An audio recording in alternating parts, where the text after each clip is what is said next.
कालिया योजना को नहीं समस्त मन में गोटे प्रश्न कि कालिया योजना कालिया टंका एवं मिल कि ना। तो कहीं कालिया योजना जिते शुभारंभ होता तो से ओडिशार मुख्यमंत्री थे श्रीजुक्त नवीन पट्टनायक जी कि बीजेडी मुख्यमंत्री थे। तो सी जिते शुभारंभ करते कालिया योजना और कालिया योजना जिते भी इनस्टलमेंट आपको पाई आपण को मिली। तो नवीन पट्टनायक फंड मिली जहाँकि मुख्यमंत्री जिते थे नवीन पट्टनायक तो सही टाइम ही मिली। तो एबे कौन है कि बीजेपी सरकार गठन करी जहाँकि आउ नवीन पट्टनायक नहांती एबे नवीन पट्टनायक गादीच्युत होती बीजेपी सरकार अंत घटी जहाँकि एबे आसी जहाँकि बीजेपी सरकार आसी। तो बीजेपी सरकार आसवा पर आपण मन में डाउट रही कि कालिया योजना आप कालिया टंका पाइबे कि ना। तो आप देखो कालिया योजना आप कालिया टंका जो भाई भाव में मिलता तो कालिया योजना हुए तो आपंकर कालिया योजना स्कीम टी से भली बाकी आपंकर हम कालिया योजना नेम चेंज हो पारे कि कालिया योजना भली अन्य एक स्कीम आसीपे। कालिया योजना भली जो अर्थ राशि आपंकर वृद्धि हो पाए कहीं एबे जो डबल इंजिन सरकार रही जहाँकि केन्द्र में रही बीजेपी सरकार और ओडिशा रे बीजेपी सरकार गठन कर आज जो 4:45 शपथ पाठ करेंगे जहाँकि मोहन माझी ओडिशार मुख्यमंत्री भाव शपथ पाठ करेंगे। शपथ पाठ करने पर कृषक मान जो भेटी रही कालिया योजना भली किसी तो नुआ योजना आसो कौन योजना आसो कि आपको ये कालिया योजना टंका मिल तो मुझे संपूर्ण वीडियो माध्यम कहि आसवा आगु जहाँ भी योजना आपंकर आसो तो आपंकर मुख्यतः रही जहाँकि आधार सहित बैंक लिंक रहा आवश्यक जहाँकि डीबीटी लिंक रही आवश्यक देन आप आधार सहित मोबाइल नंबर लिंक थी आवश्यक देन आप बैंक अकाउंट आधार कार्ड एवं आपड़ यहीपरी आप डॉक्यूमेंट आपंकर जमी पट्टा एवं बैंक अकाउंट आधार कार्ड रेशन कार्ड जहाँ भी आप समस्त डॉक्यूमेंट रेडी कर रखा बहुत सारा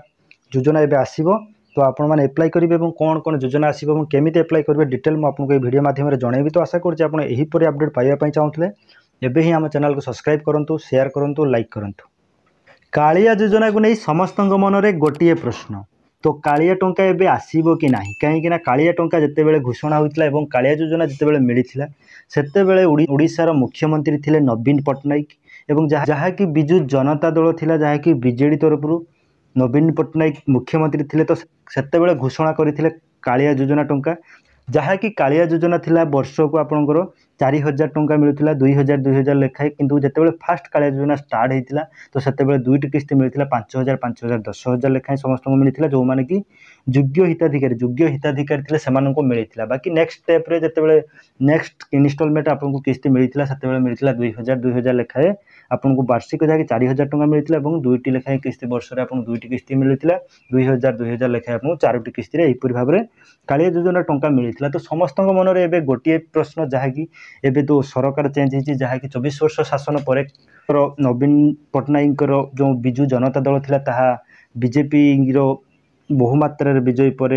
बीजेपी सरकार गठन कर जहाँकि नूतन मुख्यमंत्री गठन हो सारी जहाँकि जी रही कि मोहन माझी रही नूतन मुख्यमंत्री। तो कौन रही कालिया योजनार स्थिति कालिया योजना आपको मिल कि ना एवं कालिया योजना बंद हो कि कालिया योजना कौन हो तो डिटेल मुझे आपको ये वीडियो कहबी। तो आशा करुँच आप वीडियो प्रथम शेष पर्यंत देखिए और यहीपरी अपडेट पाइबा चाहूँगे एबे ही आम चैनल को लाइक करूँ और सब्सक्राइब करूँ। देखो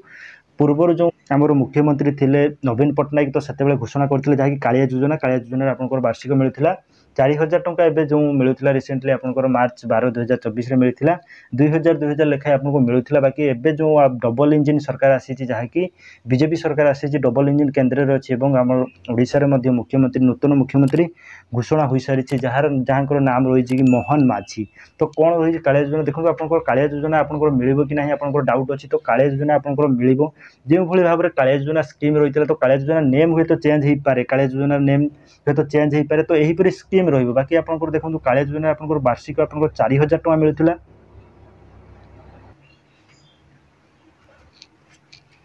तो कालिया योजना जो 2000 लेखाएं आपंकर दुईटी किस्त मिलता 4000 लेखाएं मिलूला। तो सहीपरी एबे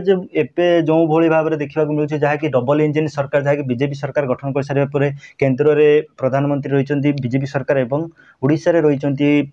बीजेपी सरकार बीजेपी मुख्यमंत्री जे कि मोहन माझी जहाँद्वारा कि देखो तो आपंकर जो 2000 लेखाएं मिलूला तार अर्थराशि वृद्धि होगा जाऊँगी। तो अर्थराशि आपंकर वृद्धि हो जहाँकि 2000 जो भाई भाव में आपंकर मिलूला ताहा आपंकर वृद्धि हो निश्चित भाव में कहीं डबल इंजिन सरकार रही से आपंकर वृद्धि हो। तो वृद्धि होगापी आपको कौन कर अच्छी आपंकर जो कालिया योजना आपंकर जो भाई भाव में मिलूला 2000 ताहा आपंकर 2000 ରୁ 4000 हो पाए कि 3000 हो पाए।